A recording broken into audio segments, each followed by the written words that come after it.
Hi, hello everyone. Welcome to A Square Technologies. My name is Neenu. I am working as a Python full stack faculty at A Square Technologies. നമ്മൾ ഇന്ന് cover ചെയ്യാൻ പോകുന്നത് നമ്മൾ Python full stack വിത്ത് AI automation course എന്ന് പറയുന്നത് എന്താണ് അതുകൊണ്ട് ഉദ്ദേശിക്കുന്നത്, അതുകൊണ്ട് നമുക്ക് എന്തൊക്കെ കരിയർ ഓപ്പർച്യൂണിറ്റീസ് ഉണ്ടാവും, എന്തൊക്കെയാണ് ഇൻഡസ്ട്രി ബേസ്ഡ് നമുക്ക് എന്തൊക്കെ എന്തൊക്കെ ഓപ്പർച്യൂണിറ്റീസ് അല്ലെങ്കിൽ എന്തൊക്കെ സ്കില്ലാണ് നമുക്ക് ഗെയിൻ ചെയ്യാൻ പറ്റുന്നത് എന്നുള്ളതൊക്കെയാണ് നമ്മൾ ഈ ഒരു ഓറിയൻറ്റേഷൻ സെഷനിലൂടെ നമ്മൾ കവർ ചെയ്യാൻ പോകുന്നത്.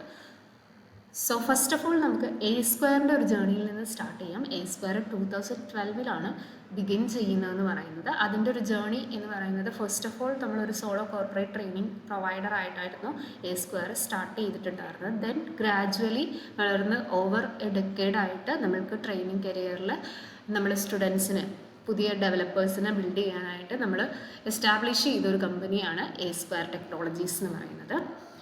ദെൻ എന്തൊക്കെയാണ് നമ്മുടെ ഒരു യുണീക്ക് ഓഫറിങ്സ്, മറ്റുള്ള ഇൻസ്റ്റിറ്റ്യൂഷൻസിൽ നിന്ന് വ്യത്യസ്തമായി നമ്മൾ എന്തൊക്കെയാണ് യൂണീക്ക്ലി നമ്മുടെ സ്റ്റുഡൻസിന് വേണ്ടി അല്ലെങ്കിൽ നമ്മൾ ഫ്യൂച്ചർ ഡെവലപ്പേഴ്സിന് വേണ്ടി പ്രൊവൈഡ് ചെയ്യുന്നതെന്ന് പറയുന്നത്, നമ്മൾക്ക് എപ്പോഴും നമുക്ക് യൂസ്ഫുൾ ആവുന്നതെന്ന് പറയുന്നത്, ഒരിക്കലും ഞാനൊരു കോഴ്സ് പഠിച്ചു, ഈ ഒരു കോഴ്സ് പഠിച്ചിട്ടുണ്ട് എന്നുള്ളൊരു സർട്ടിഫിക്കറ്റ് കാണിക്കുന്നതിനേക്കാളും വാലിഡ് ആയിട്ടുള്ളൊരു കാര്യം എന്ന് പറയുന്നത് നമുക്കൊരു പ്രൊജക്റ്റ് നമ്മൾ എന്തൊക്കെ അതുകൊണ്ട് ചെയ്തു, നമുക്ക് എന്തൊക്കെ സ്കില്ലാണ് അതുകൊണ്ട് ഉള്ളത് എന്ന് ഡെമോൺസ്ട്രേറ്റ് ചെയ്യുന്നതാണ് നമുക്ക് എപ്പോഴും യൂസ്ഫുൾ ആവുന്നതെന്ന് പറയുന്നത്. സോ നമുക്ക് ഈ ഒരു ട്രെയിനിങ്ങിൻ്റെ ആ ഒരു ഡ്യൂറേഷനിൽ നമ്മൾ 10+ പ്രൊജക്ട്സ് നമ്മൾ ഹാൻഡ്സ് ഓൺ ആയിട്ട് ചെയ്യുന്നുണ്ട്. സോ അത് നമുക്ക് എപ്പോഴും നമുക്കൊരു ഇൻഡസ്ട്രിയിൽ പോകുമ്പോഴത്തേനും നമ്മുടെ ആ ഒരു പ്രൊഫൈൽ എടുത്ത് കാട്ടാനായിട്ട് നമ്മളെ ഹെൽപ്പ് ചെയ്യുന്നൊരു കാര്യമാണ്. പിന്നെ അഡീഷണലി നമുക്ക് യൂണീക്ക്ലി നിങ്ങൾക്ക് ഓഫർ ചെയ്യുന്നതെന്ന് പറയുന്നത് സ്റ്റഡ് സർട്ടിഫിക്കേഷൻ ഉണ്ട്. ഫുൾ സ്റ്റാക്കിന് വേണ്ടിയിട്ട് സ്റ്റഡ് സർട്ടിഫിക്കേഷൻ വരുന്നുണ്ട്. ദെൻ അതുപോലെ തന്നെ ഇൻ്റർനാഷണൽ ഇൻറ്റേൺഷിപ്പും കൂടെ മിഡിൽ ഈസ്റ്റിൽ നിന്ന് നമ്മൾ പ്രൊവൈഡ് ചെയ്യുന്നുണ്ട്. ദെൻ നമുക്ക് ഈ പ്രോഗ്രാം എന്താണെന്നുള്ളതിൻ്റെ ഒരു ബേസിക് ഐഡിയ, ഞാൻ കംപ്ലീറ്റ്ലി ഫുൾ സ്റ്റാക്ക് എന്താണെന്നോ അങ്ങനെയൊന്നുമല്ല പറയുന്നതെന്ന് പറയുന്നത്, ജസ്റ്റ് എന്താണ് പ്രോഗ്രാം എന്നുള്ളത് കവർ ചെയ്യുകയാണ്. എന്തുകൊണ്ട് നമുക്ക് ഈ ഒരു കോഴ്സ് ചൂസ് ചെയ്യണം?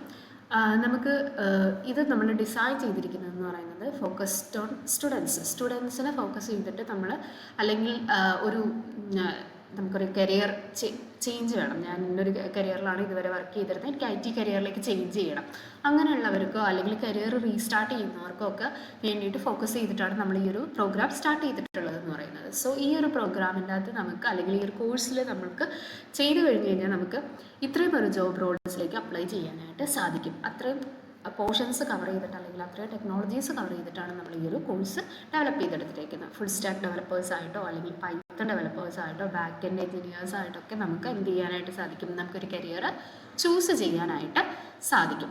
എന്തുകൊണ്ട് നമുക്ക് ഈ ഒരു കോഴ്സ് ഡിഫറെൻ്റ് ആകുന്നു എന്നുള്ളത്, ഫുൾ സ്റ്റാക്ക് ഡെവലപ്മെൻറ്റ് കംപ്ലീറ്റ്ലി നമുക്ക് കവർ ചെയ്യാനായിട്ട് സാധിക്കും. അതുമാത്രമല്ല നമ്മൾ ഇൻ്റഗ്രേഷൻ, ഇപ്പോൾ നമ്മുടെ വേൾഡ് റൺ ചെയ്യുന്നത് തന്നെ AI കംപ്ലീറ്റ്ലി നമ്മളൊരു AI ബേസ്ഡ് വർക്കിംഗ് ഒക്കെ ആയി. സോ നമുക്കെപ്പോഴും നമ്മൾ പഴയ ഒരു മാനുവൽ കോഡിങ് ആ ഒരു രീതിയിൽ ഇരുന്നിട്ട് കാര്യമില്ല. നമുക്ക് AI ടൂൾസ് എങ്ങനെ നമ്മുടെ പ്രോജക്ട്സിലേക്ക് ഇൻ്റഗ്രേറ്റ് ചെയ്യാൻ പറ്റും, അതിൻ്റെ എന്തൊക്കെ ഫീച്ചേഴ്സ് നമ്മുടെ പ്രോജക്ട്സിൽ ഇംപ്ലിമെൻറ്റ് ചെയ്യാൻ പറ്റും എന്നുള്ള കാര്യങ്ങളൊക്കെ നമ്മൾ അറിഞ്ഞിരിക്കേണ്ടത് അത്യാവശ്യമാണ്. AI ഇൻ്റഗ്രേഷനും കൂടെ നമ്മൾ ഇതിനകത്ത് ഉൾപ്പെടുത്തിയിട്ടുണ്ട്. ദെൻ അഡീഷണലി നമുക്ക് റിയൽ ടൈം പ്രോജക്ട്സ്, നമുക്ക് എന്തൊക്കെയാണ്, നമ്മളൊരു കോർപ്പറേറ്റിൽ ചെന്നാൽ അല്ലെങ്കിൽ നമ്മൾ വർക്ക് ചെയ്യേണ്ടി വരുന്ന പ്രോജക്ട്സ് എന്തൊക്കെയാണ്, അതൊക്കെ നമുക്ക് ഇവിടെ തന്നെ പഠിച്ചു പോകാനായിട്ട് സാധിക്കും. സോ ഒരു പ്രൊജക്റ്റിൻ്റെ വർക്ക് ഫ്ലോയും കാര്യങ്ങളൊക്കെ നമുക്ക് ഈ ഒരു കോഴ്സ് കഴിയുന്നതോടുകൂടി തന്നെ നമുക്ക് ക്ലിയർ ആക്കാനായിട്ട് സാധിക്കും. ദെൻ ഇൻഡസ്ട്രി ടൂൾസ്, അതായത് നമുക്ക് ഇൻഡസ്ട്രിയിൽ എന്തൊക്കെയാണ് ടൂൾസ് യൂസ് ചെയ്യുന്നത്, നമ്മളെപ്പോഴും IT ഇൻഡസ്ട്രിയായിട്ട് കണക്ട് ചെയ്ത് നിൽക്കുക.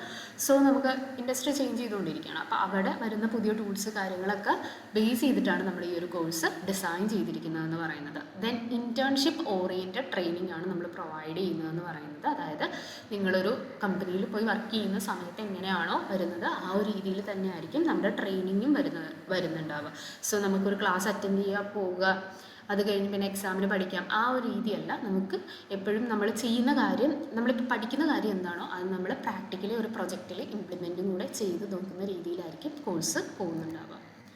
ദെൻ നമുക്ക് എന്താണ് ഫുൾ സ്റ്റാക്ക് ഡെവലപ്മെൻറ്റ്? നമ്മൾ നോർമലി കേൾക്കുന്ന, അല്ലെങ്കിൽ നമുക്കൊരു കോഴ്സ് ചൂസ് ചെയ്യണം എന്നൊക്കെ തോന്നുമ്പോൾ നമ്മൾ കേൾക്കുന്ന ഒരു വേർഡാണ് ഫുൾ സ്റ്റാക്ക് ഡെവലപ്മെൻറ്റ് എന്നുള്ളത്. അപ്പോൾ മോസ്റ്റ്ലി ഉള്ള സ്റ്റുഡൻസിനോ അല്ലെങ്കിൽ ഒരു കരിയർ ആസ്പിറൻസിനോ ഒന്നും നമുക്ക് may be full stack development എന്താണെന്ന് അറിയില്ലായിരിക്കും. മേ ബി അത് കേൾക്കുന്നുണ്ടാവും, പക്ഷേ അതെന്താണെന്നുള്ള കാര്യം അറിയുന്നുണ്ടാവില്ല. അപ്പോൾ നമ്മൾ ഡെയിലി ലൈഫിൽ ഒരുപാട് വെബ്സൈറ്റ്സും കാര്യങ്ങളൊക്കെ കാണുന്നുണ്ട്, നമ്മൾ യൂസ് ചെയ്യുന്നുണ്ട്. ഇപ്പോൾ ഇൻസ്റ്റഗ്രാമോ അല്ലെങ്കിൽ യൂട്യൂബോ അല്ലെങ്കിൽ നമ്മൾ യൂസ് ചെയ്യുന്ന സോഷ്യൽ മീഡിയ പ്ലാറ്റ്ഫോംസ് അല്ലെങ്കിൽ ഇ കോമേഴ്സ് പ്ലാറ്റ്ഫോംസ് ആയ ആമസോണോ ഫ്ലിപ്കാർട്ടോ അതുപോലെയുള്ളതെല്ലാം വെബ്സൈറ്റ്സോ അല്ലെങ്കിൽ വെബ് ആപ്ലിക്കേഷൻസോ ആണ്. ഇത് ഡെവലപ്പ് ചെയ്യുന്ന ആ ഒരു പ്രോസസ്സിനെയാണ് നമ്മൾ വെബ് ഡെവലപ്മെൻറ്റ് കൊണ്ട് ഉദ്ദേശിക്കുന്നത് എന്ന് പറയുന്നത്. ഈ വെബ് ഡെവലപ്മെൻറ്റിൻ്റെ എൻറ്റയർ ഫേസിനെ നമുക്ക് മൂന്നായിട്ട് ഡിവൈഡ് ചെയ്യാനായിട്ട് സാധിക്കും. ഒന്ന് ഫ്രണ്ട് എൻഡ് ആണ്, രണ്ടാമത്തേത് ബാക്ക് എൻഡ് ആണ്, മൂന്നാമത്തെ ഡാറ്റാബേസ് ആണ്. ഫ്രണ്ട് എൻഡ് എന്ന് പറയുന്നത് ഒരു യൂസർ കാണുന്നത് എന്താണോ അതാണ് ഫ്രണ്ട് എൻഡ് കൊണ്ട് ഉദ്ദേശിക്കുന്നത് എന്ന് പറയുന്നത്. എക്സാമ്പിൾ, നമ്മൾ ഇൻസ്റ്റാഗ്രാമിൽ നമ്മൾ ആസ് എ യൂസർ നമ്മൾ ലോഗിൻ ചെയ്ത് കയറുന്ന സമയത്ത് നമ്മൾ കാണുന്ന ആ ഒരു ഇൻ്റർഫേസ്, നമ്മൾ എന്തൊക്കെയാണോ കാണുന്നത് അതാണ് ഫ്രണ്ട് എൻഡ് കൊണ്ട് ഉദ്ദേശിക്കുന്നത് എന്ന് പറയുന്നത്. അത് വെബ് പേജസ് ആവാം, ഡാഷ്ബോർഡ്സ് ആവാം, ഫോംസ് ആവാം, അങ്ങനെ എന്ത് വേണമെങ്കിലും ഫ്രണ്ട് എൻഡിൽ വരാവുന്നതാണ്. ദെൻ രണ്ടാമത്തെ അതിൻ്റെ പാർട്ട് എന്ന് പറയുന്നത് ബാക്ക് എൻഡ് ആണ്. ബാക്ക് എൻഡ് എന്ന് പറയുന്നത് ബിസിനസ് ലോജിക്കാണ്. അതർവൈസ് നമുക്കിപ്പോൾ നമ്മൾ ഇൻസ്റ്റഗ്രാമിൽ കയറി, അപ്പോൾ ഇൻസ്റ്റഗ്രാമിൽ ലോഗിൻ ചെയ്യണം എന്നുണ്ടെങ്കിൽ നമ്മുടെ യൂസർ നെയിമും പാസ്വേഡും കൊടുത്താലാണ് നമുക്ക് ലോഗിൻ ചെയ്യാൻ പറ്റുന്നതെന്ന് പറയുന്നത്. അവിടെ നമ്മൾ ഇൻസ്റ്റഗ്രാമിൽ ലോഗിൻ ചെയ്യാൻ നോക്കുന്ന ടൈമിൽ ആക്ച്വലി അവരുടെ ഒരു വാലിഡേഷൻ നടത്തുന്നുണ്ട്. നമ്മൾ കൊടുക്കുന്ന യൂസർ നെയിമും പാസ്വേഡും ഓൾറെഡി അവരുടെ ഡാറ്റാബേസിൽ ഉണ്ടോ എന്ന് ചെക്ക് ചെയ്യുന്നുണ്ട്. അപ്പം അതനുസരിച്ചാണ് അതൊരു ലോജിക്കാണ്, ആക്ച്വലി ലോജിക് ഇംപ്ലിമെൻറ്റേഷൻ. അതായത് ഞാൻ എന്ത് യൂസർ നെയിമോ പാസ്വേഡോ അടിച്ചാലും എനിക്ക് ലോഗിൻ ചെയ്യാൻ പറ്റില്ല. ഞാൻ ആക്ച്വലി എൻ്റെ അക്കൗണ്ട് ക്രിയേറ്റ് ചെയ്തപ്പോൾ കൊടുത്ത യൂസർ നെയിമും പാസ്വേഡും എന്താണോ അത് വെച്ചിട്ട് മാത്രമായിരിക്കും എനിക്ക് ലോഗിൻ ചെയ്യാനായിട്ട് സാധിക്കുക. അതൊരു ലോജിക്കാണ്. ദെൻ ഞാൻ ലോഗിൻ ചെയ്ത എൻ്റെ പ്രൊഫൈൽ എടുത്താൽ എനിക്ക് എൻ്റെ പ്രൊഫൈൽ ഡീറ്റെയിൽസ്, അതായത് എൻ്റെ DP അല്ലെങ്കിൽ എൻ്റെ ബയോ, അങ്ങനെയുള്ള കാര്യങ്ങളാണ് കാണാൻ പറ്റുന്നതെന്ന് പറയുന്നത്. അത് അനദർ ഒരു ലോജിക്കാണ്. ഇങ്ങനെയുള്ള ലോജിക്സ് ഇംപ്ലിമെൻറ്റ് ചെയ്യാൻ വേണ്ടിയിട്ടാണ് മെയിൻലി ബാക്ക് എൻഡ് വരുന്നതെന്ന് പറയുന്നത്. ഒതൻറ്റിക്കേഷൻസ് അല്ലെങ്കിൽ APIs, ഡാറ്റ പ്രോസസ്സിംഗ് ഒക്കെയാണ് നമ്മൾ ബാക്ക് എൻഡിൽ മെയിൻലി വരുന്നതെന്ന് പറയുന്നത്.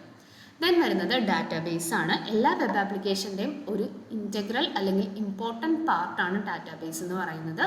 ആ ഒരു വെബ് ആപ്ലിക്കേഷനിലേക്ക് നമ്മൾ കൊടുക്കുന്ന ഡാറ്റാസ് എന്തൊക്കെയാണോ അത് മെയിൻലി പ്രോപ്പർലി സ്റ്റോർ ചെയ്യുക, റിട്രീവ് ചെയ്യുക, എഡിറ്റ് ചെയ്യുക എന്നുള്ള ഒരു പർപ്പസാണ് നമ്മൾ ഡാറ്റാബേസിന് വരുന്നതെന്ന് പറയുന്നത്. സോ മെയിൻലി എന്താണ് ഫുൾ സ്റ്റാക്ക് ഡെവലപ്മെൻ്റ് എന്നും അതിൻ്റെ 3 ഫേസ് എന്താണെന്നും നിങ്ങൾക്ക് ക്ലിയർ ആയി കാണുമെന്ന് വിചാരിക്കുന്നു.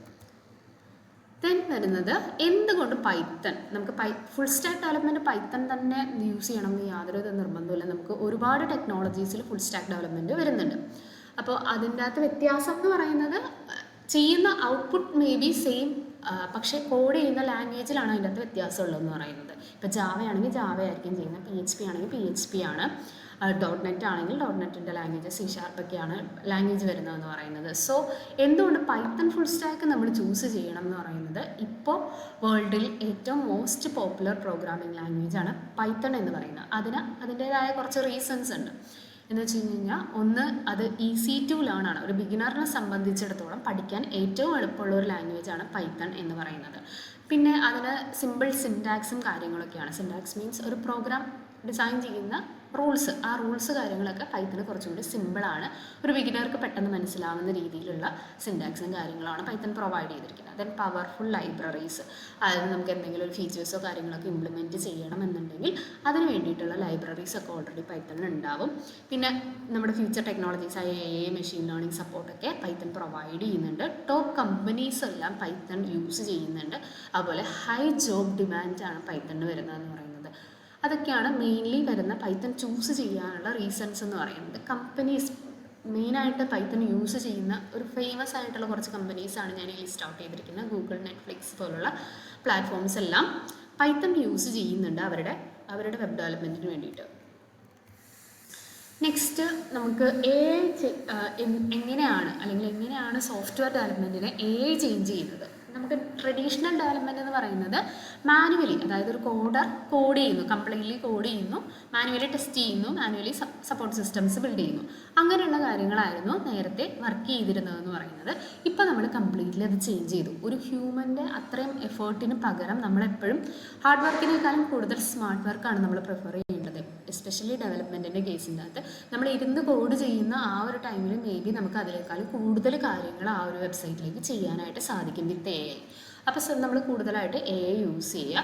കോഡ് ജനറേഷൻ യൂസ് ചെയ്യാം, അതുപോലെ തന്നെ ചാറ്റ് ബോർഡ്സ് ക്രിയേറ്റ് ചെയ്യാം. പിന്നെ എന്താണ് ഓട്ടോമേറ്റഡ് ടെസ്റ്റിംഗ്, അതായത് നമ്മൾ ക്രിയേറ്റ് ചെയ്യുന്നതിനൊപ്പം തന്നെ നമുക്ക് ടെസ്റ്റ് ചെയ്ത് പോകാം. ഓട്ടോമേറ്റഡ് ടെസ്റ്റിംഗ് യൂസ് ചെയ്തിട്ട് അല്ലെങ്കിൽ ഇൻ്റലിജൻസ് അസിസ്റ്റൻസ്, അതായത് നമുക്കിപ്പോൾ വോയിസ് അസിസ്റ്റൻറ്റോ അങ്ങനെ എന്തെങ്കിലുമൊക്കെ പ്രൊവൈഡ് ചെയ്യാനൊക്കെ ആയിട്ടും വർക്ക് ഫ്ലോ ഓട്ടോമേഷനൊക്കെ ആയിട്ടും യൂസ് ചെയ്യുക കൂടുതലായിട്ട്. എന്നാലാണ് നമുക്ക് ഇനിയുള്ള ഫ്യൂച്ചറിൽ നമുക്ക് ഈ ഒരു ഡെവലപ്മെൻറ്റ് സെക്ടറിൽ നമുക്ക് മുമ്പോട്ട് പോകാനായിട്ട് സാധിക്കുകയുള്ളൂ.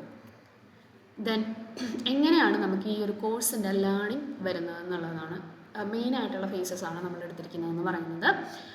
വെബ് ഡെവലപ്മെൻറ്റ് ഫണ്ടമെൻ്റൽസ് ആണ് നമ്മൾ ആദ്യം കവർ ചെയ്യുന്നത്. അതായത് എന്തൊക്കെയാണ് ഒരു വെബ്സൈറ്റ് ക്രിയേറ്റ് ചെയ്യാൻ, ഒരു ഫ്രണ്ട് എൻഡ് ക്രിയേറ്റ് ചെയ്യാൻ വേണ്ടിയിട്ട് ആദ്യം വേണ്ട ബേസിക് ടൂൾസ് എന്തൊക്കെയാണ് എന്നുള്ളതാണ് ഫസ്റ്റ് കവർ ചെയ്യുക. That is HTML, CSS, then Bootstrap. Phase 2-ൽ നമ്മൾ പ്രോഗ്രാമിങ്ങിലേക്കാണ് കോൺസെൻട്രേറ്റ് ചെയ്യുന്നതെന്ന് പറയുന്നത്. അതിൽ നമ്മൾ പൈത്തണും ഊപ്സും ഒബ്ജക്റ്റ് ഓറിയൻറ്റഡ് പ്രോഗ്രാമിങ്ങും അതുപോലെ തന്നെ ഡാറ്റാബേസും ആണ് കവർ ചെയ്യുന്നുണ്ടാവുക. ദെൻ ഫേസ് 3-ലേക്ക് വരുമ്പോൾ നമ്മൾ ബാക്ക് എൻഡ് ഡെവലപ്മെൻ്റ് ആണ്. അതിൻ്റെ അകത്തേക്ക് ജാങ്കോ, ഫ്ലാസ്ക്, ഫാസ്റ്റ് API, അതിൻ്റെ അകത്ത് API ക്രിയേഷനും കാര്യങ്ങളും ഒക്കെ അതിൻ്റെ അകത്ത് തന്നെ വരുന്നുണ്ട്. ആ ഒരു ഫേസ് 3-ലേക്ക് എത്തുമ്പോഴത്തേനും നമുക്കൊരു പ്രൊജക്റ്റ്, നമ്മളെല്ലാ ഒരു ഫേസ് 1-ലായാലും ഫേസ് 2-ലായാലും പ്രൊജക്റ്റ് ചെയ്യുന്നുണ്ട്. ഒരു കംപ്ലീറ്റ് വെബ്സൈറ്റ് പ്രൊജക്റ്റ് നമുക്ക് ചെയ്യാനായിട്ട് സാധിക്കും. ദെൻ അഡീഷണലി നമുക്ക് വരുന്നതെന്ന് പറയുന്നത് ഫേസ് 4 ആൻഡ് ഫേസ് 5 എന്നൊക്കെ പറയുന്നത് നമുക്ക് കുറച്ചും കൂടി വരുന്ന ഇപ്പോഴത്തെ ആവശ്യത്തിലേക്ക് വരുന്ന ഫ്യൂച്ചർ ഡെവലപ്മെൻറ്റിലേക്ക് ആവശ്യം വരുന്ന ടൂൾസും കാര്യങ്ങളുമാണ് വരുന്നതെന്ന് പറയുന്നത്. ഫേസ് 4-ലേക്ക് നമ്മൾ ജാവാസ്ക്രിപ്റ്റും റിയാക്ട് ജെയ്സും ആണ് ഇൻക്ലൂഡ് ചെയ്തിരിക്കുന്നത്. ദെൻ ഫേസ് 5-ൽ AI ഓട്ടോമേഷനും അതുപോലെ തന്നെ എന്തൊക്കെയാണ് നമുക്ക് വേണ്ട ടൂൾസ്, എസെൻഷ്യൽ ടൂൾസ്, നമുക്ക് ഹോസ്റ്റ് ചെയ്യാനായിക്കോട്ടെ, GitHub ആയിക്കോട്ടെ, അങ്ങനെയുള്ള കാര്യങ്ങളൊക്കെ ആയിരിക്കും നമ്മൾ ഫേസ് 5-ൽ പഠിക്കുന്നുണ്ടാവുക. സോ ഈ ഒരു കംപ്ലീറ്റ് റോഡ് മാപ്പിലൂടെ നമുക്ക് എന്ത് ചെയ്യാനായിട്ട് സാധിക്കും, കംപ്ലീറ്റ്ലി ഒരു വെബ്സൈറ്റ് ക്രിയേറ്റ് ചെയ്യാനും അതെങ്ങനെയാണ് നമുക്ക് ഓപ്പറേറ്റ് ചെയ്യുന്നതെന്നുള്ളതും കംപ്ലീറ്റ്ലി നമുക്ക് കവർ ചെയ്തെടുക്കാനായിട്ട് സാധിക്കും. എന്തൊക്കെയാണ് മേജറായിട്ട് വരുന്ന പ്രോജക്ട്സ്, അല്ലെങ്കിൽ നമുക്ക് ചെയ്യാൻ പറ്റുന്ന പ്രോജക്ട്സ് എന്തൊക്കെയാണ് എന്നുള്ളത് നിങ്ങൾക്ക് നിങ്ങളുടേതായ ഐഡിയാസ് എപ്പോഴും ഉണ്ടായിരിക്കും, അത് ഉണ്ടാവണം. മേജറായിട്ട് വരുന്നതെന്ന് പറയുന്നത് നമുക്ക് AI ചാറ്റ് ബോർഡ്സ് ക്രിയേറ്റ് ചെയ്യാനായിട്ട് സാധിക്കും. അതുപോലെ തന്നെ ഫുൾ സ്റ്റാക്ക് ഇ-കൊമേഴ്സ് പ്ലാറ്റ്ഫോം, അതായത് നമ്മളിപ്പോൾ ആമസോണൊക്കെ പോലെയുള്ള പ്ലാറ്റ്ഫോംസ്, അത് നമുക്ക് എപ്പോഴും ഡിമാൻഡുള്ള ഒരു സംഭവമാണ്. എന്താണെന്ന് വെച്ചാൽ ഇപ്പോൾ ഉള്ള എല്ലാ ബിസിനസ്സും ഇപ്പോൾ എല്ലാവരും ഇ-കൊമേഴ്സിലേക്ക് ചേഞ്ച് ചെയ്തുകൊണ്ടിരിക്കുകയാണ്. അവരുടെ ബിസിനസ് ഇ-കൊമേഴ്സിലേക്ക് ചേഞ്ച് ചെയ്തുകൊണ്ടിരിക്കുകയാണ്. സോ അതൊരു ഡിമാൻഡഡ് പ്രോജക്റ്റാണ്. അതറിയാമെന്നുണ്ടെങ്കിൽ നമുക്ക് ഫ്രീലാൻസ് ആയിട്ടാണെങ്കിൽ കൂടെ പ്രോജക്ട്സ് എടുത്ത് ചെയ്യാനായിട്ട് സാധിക്കും. ദെൻ ലേണിംഗ് മാനേജ്മെൻറ്റ് സിസ്റ്റം നമ്മുടെ കോളേജസ്, സ്കൂൾസ് പോലുള്ളവർക്കൊക്കെ വേണ്ടി പ്രൊവൈഡ് ചെയ്യാൻ പറ്റുന്ന ഒരു ഇതാണ് ലേണിംഗ് മാനേജ്മെൻറ്റ് സിസ്റ്റം. അതുപോലെ തന്നെ മൾട്ടി വെൻഡർ മാർക്കറ്റ് പ്ലേസസ്, അതായത് ഒരുപാട് പേര് ഇ-കൊമേഴ്സ് മൾട്ടിപ്പിൾ സെല്ലേഴ്സിന് വേണ്ടിയിട്ടുള്ള ഇ-കൊമേഴ്സും കാര്യങ്ങളൊക്കെ ക്രിയേറ്റ് ചെയ്യാനായിട്ടും നമുക്ക് ഈ ഒരു കോഴ്സിലൂടെ കവർ ചെയ്യാനായിട്ട് സാധിക്കും. എന്തൊക്കെ കരിയർ ഓപ്പർച്യൂണിറ്റീസ് ആണ് അതിന് നെക്സ്റ്റ് വരുന്നതെന്ന് പറയുന്നത് കരിയർ ഓപ്പർച്യൂണിറ്റീസ്. നമുക്ക് എന്തൊക്കെയാണ് ഈ ഒരു കോഴ്സ് പഠിച്ചു കഴിഞ്ഞാൽ, നോർമലി നമ്മൾ എല്ലാ കോഴ്സും പഠിക്കുമ്പോഴത്തേനും അതിനൊരു ജോബ് ടൈറ്റിൽ ഉണ്ടാവും. ആ ജോബ് ടൈറ്റിൽ വെച്ചിട്ടായിരിക്കും നമ്മൾ പിന്നീട് അത് കഴിഞ്ഞ് അപ്ലൈ ചെയ്യുന്നുണ്ടാവുക. ഇവിടത്തേക്ക് വരുവാണെന്നുണ്ടെങ്കിൽ നമുക്ക് ആ ഒരു ലിമിറ്റേഷൻ ഇല്ല. അതായത് നമുക്ക് കുറേ ജോബ് ഓപ്പർച്യൂണിറ്റീസ് ഉണ്ട് അപ്ലൈ ചെയ്യാനായിട്ട്. പൈത്തൺ ഡെവലപ്പറായിട്ട് ചെയ്യാം, ഫുൾ സ്റ്റാക്ക് ഡെവലപ്പറായിട്ട് ചെയ്യാം. മേ ബി അത് പൈത്തൺ ആയിരിക്കണം എന്നില്ല. ഇപ്പോൾ .NETോ PHP ആണെന്നുണ്ടെങ്കിൽ കൂടെ എനിക്കിപ്പോൾ ചേഞ്ച് ചെയ്ത് വർക്ക് ചെയ്യണം എന്നൊരാഗ്രഹമുള്ള ഒരാളാണെന്നുണ്ടെങ്കിൽ നമുക്ക് ചേഞ്ച് ചെയ്ത് ഫുൾ സ്റ്റാക്ക് ഡെവലപ്പറായിട്ട് ജോയിൻ ചെയ്യാം, ജാങ്കോ ഡെവലപ്പറായിട്ട് ജോയിൻ ചെയ്യാം, ബാക്ക് എൻഡ് ഡെവലപ്പറായിട്ട് ജോയിൻ ചെയ്യാം. ദെൻ റിയാക്ട് ഡെവലപ്പറായിട്ട് നമുക്ക് കുറച്ചുകൂടി ഫ്രണ്ട് എൻഡാണ് താല്പര്യം, അങ്ങനെയാണെന്നുണ്ടെങ്കിൽ റിയാക്ട് ഡെവലപ്പറായിട്ട് നമുക്ക് ജോബ് നോക്കാം. API ഡെവലപ്പറായിട്ട് നോക്കാം. അതുപോലെ തന്നെ AI ആപ്ലിക്കേഷൻ ഡെവലപ്പറായിട്ടോ അല്ലെങ്കിൽ ഓട്ടോമേഷൻ എഞ്ചിനീയറായിട്ടോ ജൂനിയർ ഡെവോപ്സ് എഞ്ചിനീയറായിട്ട് വരെ നമുക്ക് ജോബ് നോക്കാനായിട്ട് ഈ ഒരു കോഴ്സ് കഴിയുമ്പോഴത്തേനും സാധിക്കും. ദെൻ എന്തൊക്കെ ഞാൻ കരിയർ ഓപ്പർച്യൂണിറ്റീസിൻ്റെ കാര്യം തന്നെ അല്ലെങ്കിൽ അതൊന്ന് എക്സ്റ്റെൻഡ് ചെയ്ത് പറയുകയാണ്. പൊട്ടൻഷ്യൽ എംപ്ലോയേഴ്സ്, നമുക്ക് ഏതൊക്കെ കമ്പനീസിലാണ് അപ്ലൈ ചെയ്യാൻ പറ്റുന്നത് എന്നുള്ള കാര്യങ്ങളാണ്. അപ്പോൾ ഡയറക്റ്റ്ലി നമുക്ക് വേണമെങ്കിൽ ഇപ്പോൾ ഈ ഗൂഗിളിലൊന്നും ചിലപ്പോൾ ജോയിൻ ചെയ്യാൻ പറ്റിയെന്ന് വരില്ല. ചിലവർക്ക് ഡയറക്റ്റ്ലി ഈ കോഴ്സ് കഴിഞ്ഞ് ഗൂഗിളിൽ ജോയിൻ ചെയ്യാൻ പറ്റിയെന്ന് വരും. അപ്പോൾ നമുക്ക് ബേസിക്കലി വരുന്നതെന്ന് പറയുന്നത് നമ്മളെപ്പോഴും നമ്മളൊരു കോഴ്സ് കഴിഞ്ഞതിന് ശേഷം നമ്മളെപ്പോഴും ശ്രദ്ധിക്കേണ്ട ഒരു കാര്യം എന്ന് പറയുന്നത് ഒരിക്കലും ഒരു സാലറി റേഞ്ചിലൂടെ അല്ല നമ്മൾ നോക്കേണ്ടതെന്ന് പറയുന്നത്. അതായത് നമ്മളെപ്പോഴും ഫോക്കസ് കൊടുക്കേണ്ടതെന്ന് പറയുന്നത് എനിക്ക് ഇനിഷ്യലി ഇത്ര സാലറി കിട്ടിയാലേ ഞാൻ ജോയിൻ ചെയ്യുള്ളൂ എന്നുള്ളതാണ്. നമുക്ക് ഫസ്റ്റ് ഓഫ് ഓൾ നമ്മളൊരു ഡെവലപ്പിംഗ് ചൂസ് ചെയ്യുമ്പോൾ നമുക്ക് അതിന് വേണ്ടിയിട്ടൊരു പാഷൻ വേണം. നമുക്ക് ഇന്നൊരു കരിയറിലേക്ക് സ്വിച്ച് ചെയ്യുന്ന സമയത്ത് അതിനോടൊരു പാഷൻ വേണം. രണ്ടാമത്തേന്ന് പറയുന്നത് നമ്മൾ ഫസ്റ്റ് ഓഫ് ഓൾ നോക്കേണ്ടതെന്ന് പറയുന്നത് നമ്മുടെ ഓപ്പർച്യൂണിറ്റിയാണ്. നമ്മൾ അവിടെ ചെന്ന് കഴിഞ്ഞാൽ നമുക്ക് എന്തൊക്കെ സ്കിൽസ് കിട്ടും, നമുക്ക് എന്തൊക്കെ ഓപ്പർച്യൂണിറ്റീസ് കിട്ടും, എത്ര പ്രോജക്ട്സ് ക്രിയേറ്റ് ചെയ്യാനായിട്ട് സാധിക്കും, അതിൻ്റെ പാർട്ടാവാൻ പറ്റും എന്നുള്ള കാര്യങ്ങളാണ് ഫസ്റ്റ് ഓഫ് ഓൾ നമ്മളെപ്പോഴും ശ്രദ്ധിക്കേണ്ട കാര്യം എന്ന് പറയുന്നത്. ദെൻ നമുക്ക് നോർമലി വരുന്ന ഒരു സാലറി റേഞ്ചും കാര്യങ്ങളുമാണ് ഈ ഡിസ്പ്ലേ ചെയ്തിരിക്കുന്നത് എന്ന് പറയുന്നത്. ഇൻറ്റേൺഷിപ്പ് ആണെങ്കിൽ, അതുപോലെ തന്നെ ജൂനിയർ ഡെവലപ്പർ ആണെങ്കിൽ, ഫുൾ സ്റ്റാക്ക് ഡെവലപ്പർ ആണെങ്കിലൊക്കെ നമുക്ക് എത്ര എക്സ്പെക്റ്റ് ചെയ്യാം എന്നുള്ളതിൻ്റെ ഒരു ലിസ്റ്റും, അതുപോലെ തന്നെ നമുക്ക് ഏതൊക്കെയാണ് കമ്പനീസ് വരുന്നത് എന്നുള്ളൊരു ലിസ്റ്റുമാണ് ഇത് കൊടുത്തിരിക്കുന്നത്. Okay, that's it. അപ്പോൾ അത്രയും കാര്യങ്ങളാണ് മെയിൻലി നമുക്ക് വരുന്നതെന്ന് പറയുന്നത്. ഞാൻ എന്താണ് ഫുൾ സ്റ്റാക്ക് ഡെവലപ്മെൻറ്റ് എന്ന് കവർ ചെയ്തായിരുന്നു. അതുപോലെ തന്നെ നമുക്ക് എന്തൊക്കെ കരിയർ ഓപ്പർച്യൂണിറ്റീസ് ആണ് ഈ ഒരു കോഴ്സ് പ്രൊവൈഡ് ചെയ്യുന്നതെന്നും നമ്മുടെ കോഴ്സിൻ്റെ ഒരു സ്ട്രക്ചറും ഞാൻ പ്രൊവൈഡ് ചെയ്തായിരുന്നു. എല്ലാവർക്കും ക്ലിയർ ആയെന്ന് വിചാരിക്കുന്നു. Thank you.